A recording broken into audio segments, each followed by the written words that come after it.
मुज़ाकरात में अब तक होने वाली बातचीत में सबसे अहम पेशरफ तालिबान का अफगान हुकूमत के साथ मुज़ाकरात पर आमादगी जाहिर करना रहा था, लेकिन क्या ऐसा हो सकता है? तालिबान ने इनकार किया है।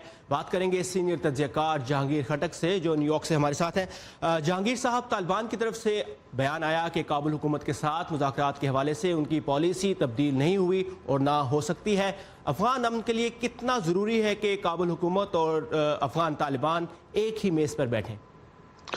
देखिए, जाहिर है कि अगर अफ़गानिस्तान में अमन आना है और अगर वहाँ पर जंग ख़त्म होनी है और अगर वहाँ पर एक मुस्तहकम हुकूमत बननी है, तो इन अहदाफ के हुसूल के लिए ज़ाहिर है ये एक बुनियादी शर्त है कि जो मेन पार्टीज़ हैं यानी तालिबान और अफ़गान हुकूमत, ये एक मेज़ पर बैठकर अपने जो उनके इख्तलाफात हैं उनको सॉर्ट आउट करें और एक ऐसी पीस डील पर इत्तेफाक करें कि जिसके तहत वो एक कौमी हुकूमत को तश्कील दें और आगे बात चले। तो एक जानिब इनके तालिबान के स्टेट डिपार्टमेंट के बयान से लगता है कि अमेरिका काबुल हुकूमत और तालिबान को मुज़ाकरात की मेज़ पर इकट्ठा करना चाहता है, तो दूसरी जानिब तालिबान गैर मुल्की अफवाज का फौरी और गैर मशरूत इनखला चाहते हैं।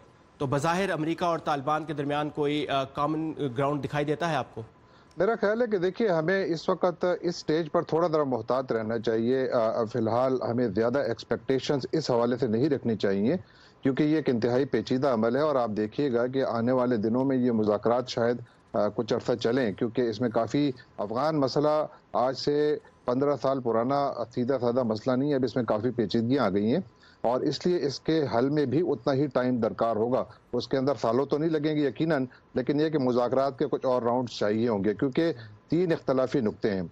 एक तो तालिबान की तरफ से जो रखा गया है, जिस तरह आपने कहा कि जंगबंदी का बात हुई है और साथ इनखला की बात हुई है अफवाज के, और तीसरा वो प्रिजनर्स की रिलीज़ का भी कह रहे हैं कि जो हमारे प्रिजनर्स या जो हमारे कैदी हैं अफगान जेलों में, उनको रिहा किया जाए। और इसके अलावा वो जो पॉलिटिकल शेयर चाहते हैं वो तो बात की बातें हैं। पहले तो इत्तेफाक इन बातों पर हो जाए जिन पर कि वो शुरू से इंसिस्ट करते चले आ रहे हैं कि जी हमें एक टाइम टेबल दें कि कब अफगान जो इंटरनेशनल फोर्सेस हैं वो अफगानिस्तान से निकलेंगी, उसके बाद ही हम अफगान हुकूमत के साथ बात करेंगे। जो उन्होंने अपना तरीक़ाकार तय किया है उसी पर वो लगता है कि they are sticking to that, और शायद इसीलिए ज़ल्मे खलीलज़ाद आज पाकिस्तान में, जिस तरह आपने पहले अर्ज़ किया कि वो ज़ल्मे खलीलज़ाद पाकिस्तान के आर्मी चीफ से जाकर मिले हैं, जनरल बाजवा से, तो उसका भी लगता है कि यही मकसद है कि अफगान तालिबान पर प्रेशर बढ़ाया जाए कि वो थोड़ी फ्लेक्सिबिलिटी शो करें। पाकिस्तान तो क्रेडिट ले रहा है कि पाकिस्तान तालिबान को बातचीत की मेज़ तक ले आया है, और अब अमेरिका पाकिस्तान से मज़ीद क्या तवक्कुआत रखता है अफगान अमन अमल में?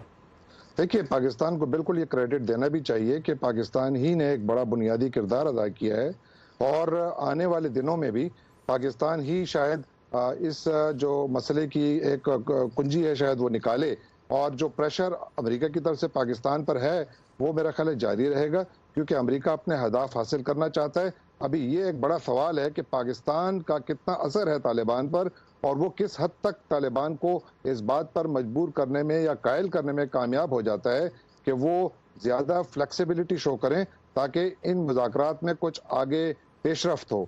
उसके लिए ज़रूरी है कि अभी पाकिस्तान का भी एक बहुत बड़ा टेस्ट है कि उनके इन्फ्लुएंस का टेस्ट है कि अगर वाकई अमेरिका पाकिस्तान पर इस बात के लिए दबाव डाल रहा है कि वो तालिबान पर जोर डालें कि वो फ्लेक्सिबल हों या ज़्यादा फ्लेक्सिबिलिटी शो करें, तो ये पाकिस्तान का भी एक इम्तिहान है।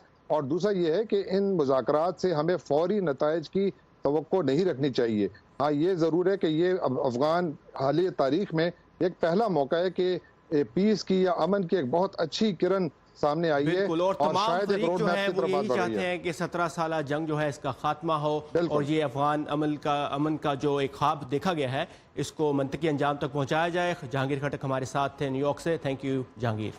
Thank you.